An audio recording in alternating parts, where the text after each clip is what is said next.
This is not a paid .campaign content. I personally choose this .person dahil may plataporma at di naninira ng sinumang kandidato para umabante ang pangalan nito.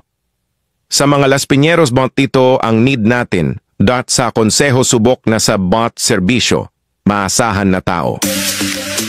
Vote for Councilor De La Cruz, Attorney, Berlin De La Cruz Las Piñas City Councilor for 3 terms 1998 hanggang 2007, ranked number 1 Councilor of Las Piñas by Comelec, 2004 hanggang 2007. Lawyer and partner, De La Cruz at De La Cruz Law Office.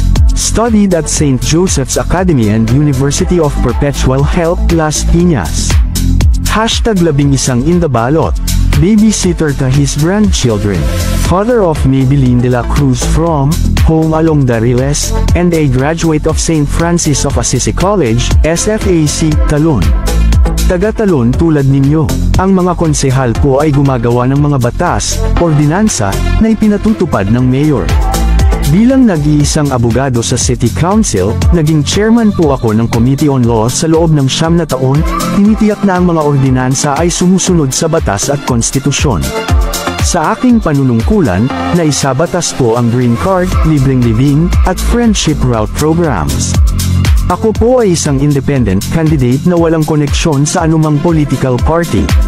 Matapos ang 2007, nagpahinga po ako sa politika ng 17 taon upang bigyang daan ang bagong liderato, ngunit patuloy na aktibo sa ating komunidad. Excited po akong muling maglingkod bilang inyong konsehal. Isusulong ko po ang Traffic Command Center gamit ang real-time monitoring, sensors, at CCTV para sa mabilisang aksyon sa trapiko, paggabay sa traffic enforcers, at pag-ayos ng traffic lights lalo sa rush hour. 2. Libreng uniforme, sapatos, bag at school supplies sa pampublikong elementarya upang mabawasan ang gastusin ng pamilya. 3. Paglalaan ng scholarship fund para sa kwalipikadong mga mag-aaral sa mga kursong wala sa DFCAM. 4. Libreng wifi sa pampublikong lugar upang makatulong sa lahat, lalo na sa mga estudyante para sa kanilang research at pag-aaral. 5. Programang pangkalusugan, wellness, at sports para sa kabataan at senior citizens. 6.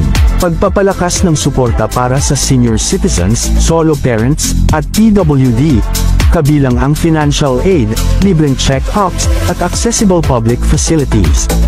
7. Karagdagang P10,000 medical assistance, green card, at libreng taunang laboratory tests para sa mga barangay tanod, traffic enforcer, street sweeper, tricycle at padyak driver na patuloy na naglilingkod sa kabila ng polusyon, init, at ulan. 8. Group insurance para sa mga barangay tanod na nagsasagawa ng mga mapanganib na tungkulin at gawain. Higit sa lahat, nakikinig at makikipagtulungan po ako sa iba't ibang sektor ng ating komunidad upang makabuo ng mga ordinansang tunay na tumutugon sa kanilang mga pangangailangan. Kabilang dito ang mga homeowners, associations, tricycle at padyak associations, simbahan at faith-based organizations, at iba't ibang age groups.